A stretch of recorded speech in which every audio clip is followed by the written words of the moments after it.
días, queridos alumnos. El día de hoy vamos a hablar un poco sobre los derechos humanos. Ustedes ya tienen conocimiento que los derechos humanos son 30. Estos 30 derechos se encuentran plasmados dentro de la Declaración Universal de los Derechos Humanos. Sin embargo, ¿cómo es que estos 30 derechos se encuentran plasmados dentro de esta declaración tan importante? Pues fue en 1946 cuando Eleanor Roosevelt, quien en ese tiempo fue la presidenta de la Comisión de las Naciones Unidas, declaró que estos 30 derechos tenían que estar establecidos dentro de esta Declaración de los Derechos Humanos.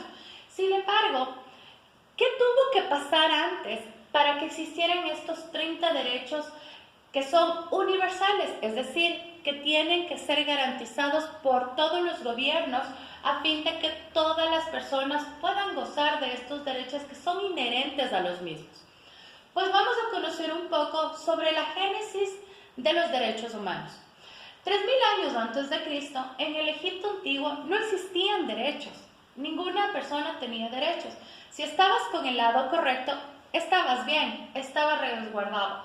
Pero si no lo estabas, pues simplemente nadie te garantizaba que tenías derechos. En el año del 539 a.C.,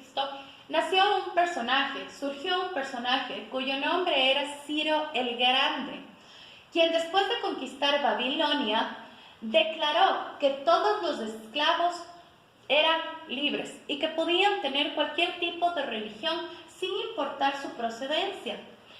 Estas declaraciones se plasmaron en una piedra, a la cual se le conoce como el cilindro de Ciro, y es ahí donde nacen los derechos humanos.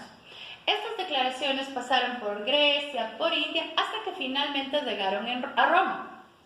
27 años antes de Cristo, los romanos podían ver que su gente seguía ciertas reglas, ciertas actitudes por costumbre, a lo cual ellos le llamaron ley natural.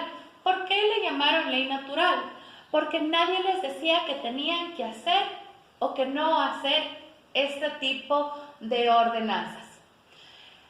Sin embargo, esto no bastó, porque todavía los que tenían el poder pisoteaban a los que no lo tenían. Si no es que después de 1000 años después, en 1215 después de Cristo, se firma la Carta Magna. En esta carta, el rey garantizaba que todas las personas debían ser tratadas por igual y que todas las personas tenían que tener derechos. En 1628 se realizó la petición británica sobre los derechos humanos.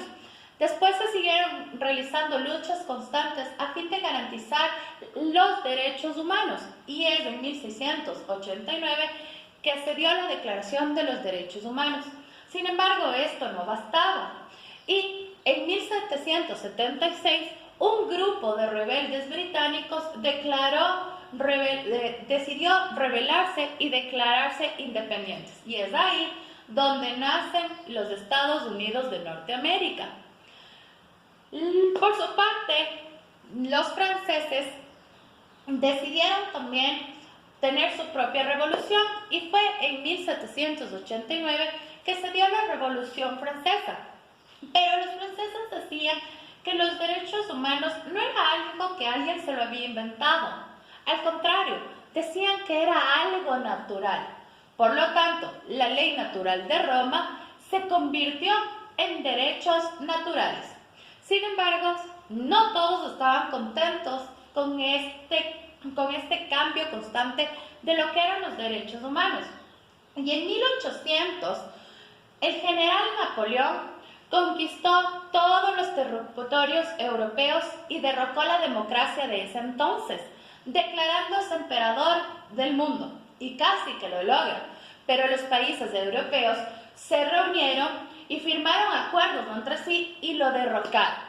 Es ahí donde el continente europeo constituyó y formalizó acuerdos para garantizar que ellos tuvieran sus derechos completamente resguardados y que nadie los pudiera vulnerar. Sin embargo, esto solamente pasaba en el continente europeo, y los otros países del resto del mundo estaban siendo conquistados e invadidos por los grandes imperios romanos. Hasta que un joven llamado Mahatma Gandhi, que era un abogado de la India, en 1915 decidió declarar que esto no era así y empezó una lucha constante para demostrar que los derechos humanos no solamente les correspondían al continente europeo, sino que les correspondían a todas las personas de la Tierra. Y fue una lucha de muchos años, de mucha pugna de poder, hasta que finalmente en 1931 se firmó el Pacto Gandhi-Irwin, con algunos países también de la Unión Europea. Sin embargo, vuelvo a repetirlo, esto no bastó. Hubieron 2 guerras civiles y la Segunda Guerra Civil fue terrible. Hitler aniquiló a la mitad de la población judía de la tierra, convirtió sus territorios en terribles campos de concentración nazi. Para resumirles, 90,000 personas fallecieron. Nunca los derechos humanos se habían visto tan afectados, tan denigrados y al borde de la extinción. Es por eso que los países decidieron reunirse y nacieron las famosas Naciones Unidas en 1945. ¿Para qué nacen las Naciones Unidas? Las Naciones Unidas nacen con el fin de poner fe en los derechos fundamentales de las personas, en el valor y en la dignidad del hombre, para que los mismos sean respetados. Y es así que el nacimiento de los derechos humanos surge. Y es después, en 1946, cuando Leonor, que ya les comenté al inicio de este pequeño video, decide plasmar dentro de la Declaración Universal de los Derechos Humanos 30 derechos que son de carácter obligatorio para el cumplimiento de los mismos de todas las personas. Por eso, mis queridos estudiantes, ustedes van a tener que elegir 2 países y van a tener que realizar un análisis crítico entre estos 2 países. En el primero, ustedes deben ver que se cumplan estos 30 derechos universales declarados por las Naciones Unidas, y otro país en el que ustedes vean que se vulneren completamente todos estos derechos.